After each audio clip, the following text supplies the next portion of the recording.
voltando ao que o doutor Eduardo nos fala, a doença é vista como um reflexo de algum conflito entre as ações conscientes do indivíduo e as intenções da sua alma. Isso já é a filosofia do Dr. Eduardo Bach, e isto já é, digamos assim, já está dentro do sistema floral de Bach.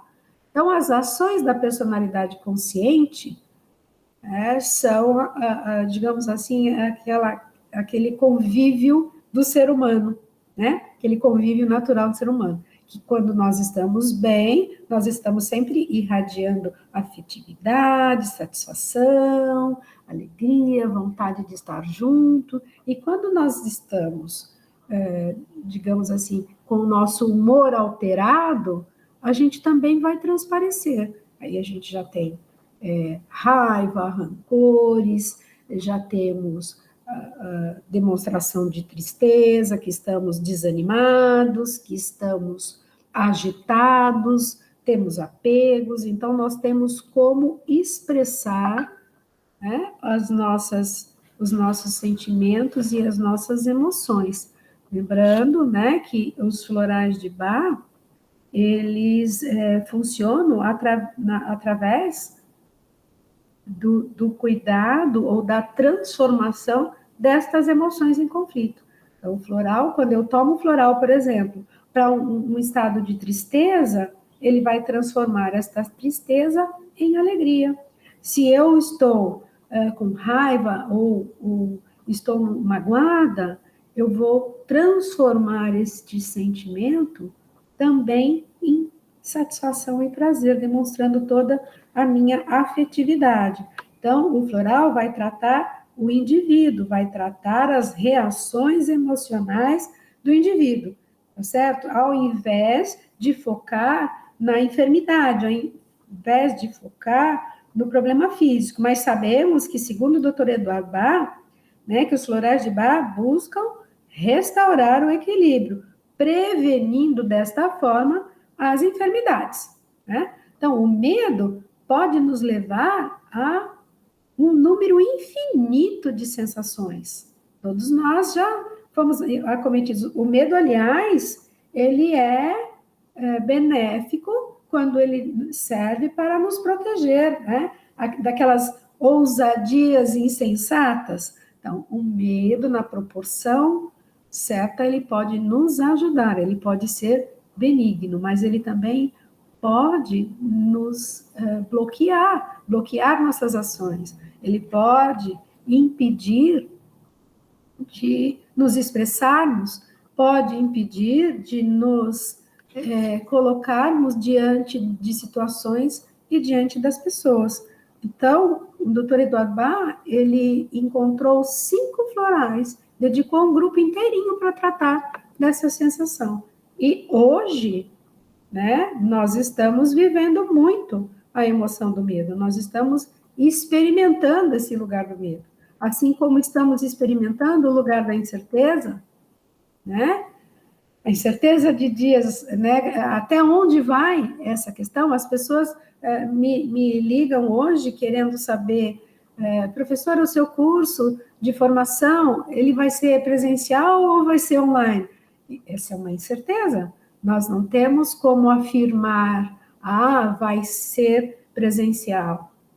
Por quê? Porque nós estamos na dependência dos acontecimentos, estamos na dependência dos fatos, onde o principal foco é a segurança. Então, estamos vivendo momentos incertos? Sim, estamos vivendo momentos incertos. Nós temos estudos, por exemplo, de uma universidade nos Estados Unidos, que ela estima que a falta desse contato social, né, que o ser humano, ele depende dessa coisa do tato brasileiro, inclusive, é muito caloroso, né? E com o avanço do vírus, com essa nova etapa, essa nova onda, né? Que já ainda sem, né, as vacinas para todo mundo, então a incerteza, por exemplo, quando é que eu vou tomar a minha dose de vacina? Então, a gente sabe que através desse estudo que eles fizeram lá nos Estados Unidos, que o fato da pessoa viver essa incerteza de não termos ainda a vacina, ou se temos a vacina para todo mundo, e se essa vacina realmente vai funcionar como ela deve funcionar, traz riscos à saúde comparáveis a fumar 15 cigarros por dia. E chega a ser 2 vezes mais danosa até que a própria obesidade, que antes da pandemia era o grande foco, né, com relação à saúde das pessoas, né? A exemplo do que aconteceu entre 2003, 2002, 2003 na China, durante a pandemia da síndrome aguda respiratória, né, que foi o SARS, esperava-se ali uma avalanche de problemas de saúde mental nos próximos meses. E um levantamento de pesquisadores em Londres, na King's College, eles publicaram recentemente num periódico, acho que é The Lancet, aponta que houve um aumento de 30% nos quadros de depressão, ansiedade e estresse pós-traumático entre indivíduos que ficaram na quarentena nessa fase nos países asiáticos. Portanto, não é de hoje, né, que a gente vem experimentando ou vendo crescer os números da população em termos de depressão e ansiedade, quer dizer, isso já estava no foco da atenção mundial. Agora, este número, esse aumento, né, ele tem hoje, acho que um ponto importante da gente lembrar é que os diagnósticos hoje estão mais precisos, né, e isso levou mais pessoas a buscarem tratamento e, consequentemente, as estatísticas aumentam. E nesse cenário atual da vida moderna, né, que acaba impondo alguns padrões de comportamento, onde a gente está vendo, começou agora aí o maior buchicho, né, na internet sobre o novo BBB, onde as pessoas estão ali, né, por conta de ganhar a premiação, já começou na primeira semana tendo ali uma série de comportamentos que foi bastante apontado na internet. E vimos que essa questão das pessoas, né, terem necessidade de estarem conectados o tempo todo, e dessa conexão muitas vezes faz parte da sua vida e faz parte do seu estado de ânimo também, faz parte do seu estado de humor também, né? E ali uma das questões que a gente viu muito visivelmente, né? O medo de ser cancelado, o medo de não ser aceito, né? A incerteza de como é que as pessoas estão recebendo a minha, digamos assim, a minha fala, né?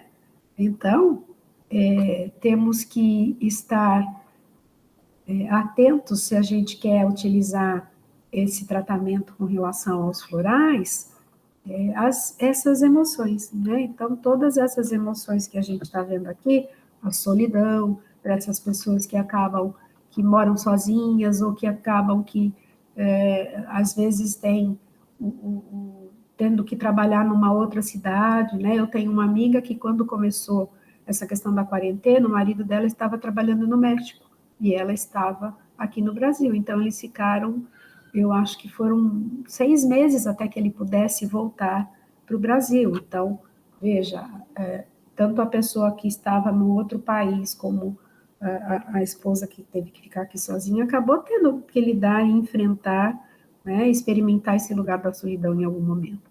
Assim como a preocupação excessiva com os outros. Se você está em quarentena num determinado lugar, você está numa chácara, mas o restante da sua família está num outro estado, numa outra cidade, você sabe que a sua mãe tem que sair para ir na sua consulta mensal ou seu tratamento semanal, e isso acaba expondo, isso gera o quê? Uma preocupação excessiva com o bem-estar dos outros, e assim por diante, né? Nós temos ali, digamos assim, nós vamos experimentando, né?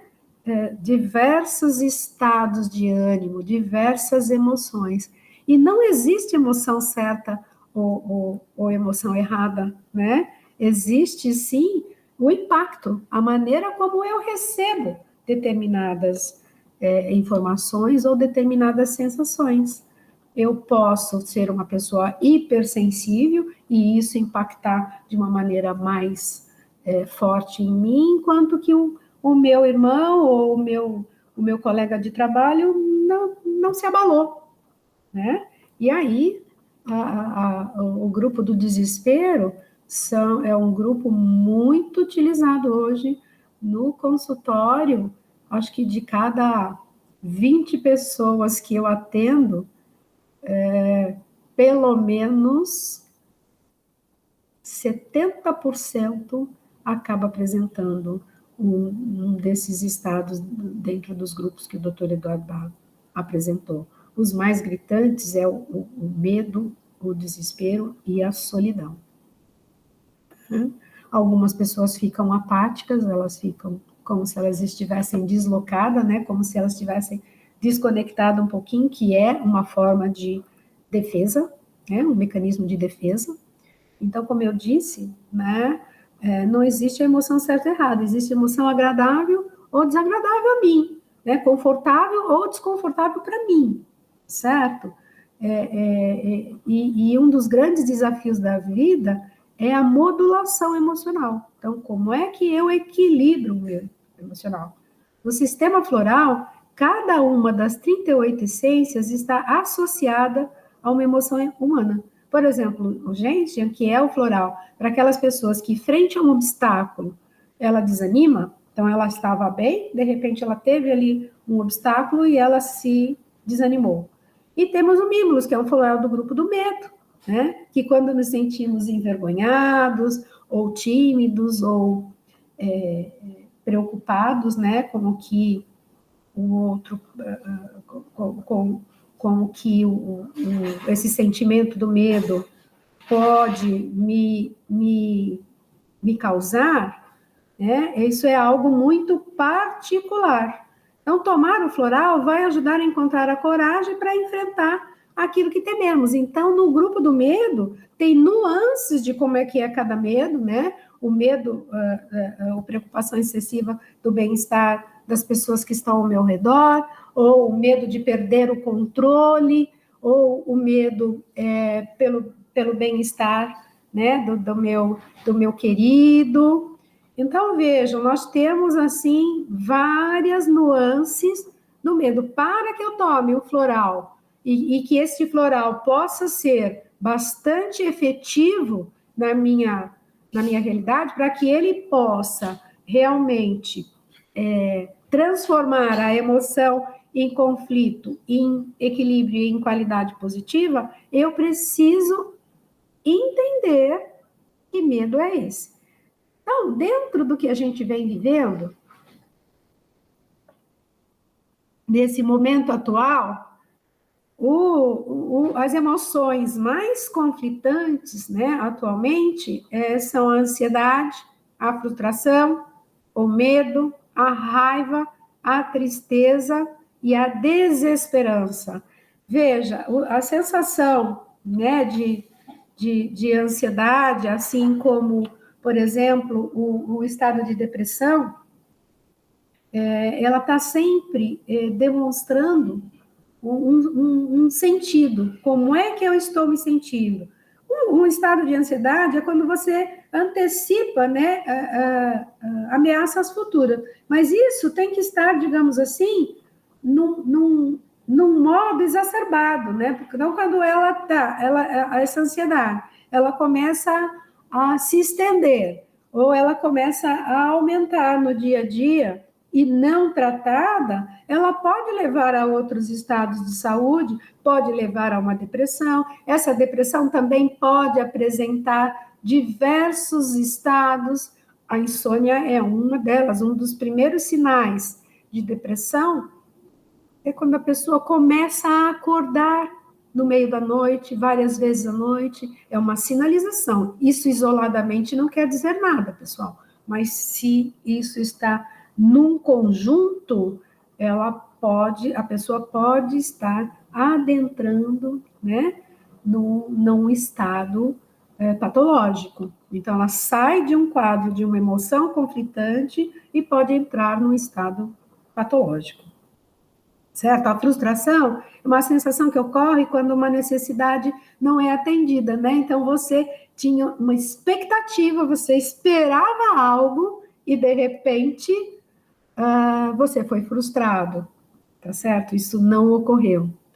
O medo, né, ele vai objetivar sempre um dano físico ou psicológico. Então, hoje nós estamos vendo o dano psicológico da parte do medo. Por exemplo, essas mães, né, que estão, ou mãe, ou cuidadoras, né, que estão cuidando das crianças para que elas tenham ali o mínimo necessário enquanto elas fazem o seu trabalho remotamente, ou mesmo essa indecisão se vai mandar as crianças para a escola ou não vai, tudo isso vem gerando estresse e medo, né? E muitas vezes, quando a pessoa não consegue gerenciar isso, ela acaba tendo outros estados também. E um quadro grave, eu diria gravíssimo, que a gente já vem percebendo hoje no consultório, eu tenho tido muitos quadros assim, são as pessoas que estão sendo acometidas de tristeza, né? Que surgem em situações de separação, em situações de isolamento, em situações de fracasso quando algo dá errado. E, se não tratada, leva ao quê? A um quadro de desespero ou desesperança, quando você não acredita que nada mais pode mudar, né? Nada mais pode lhe ajudar.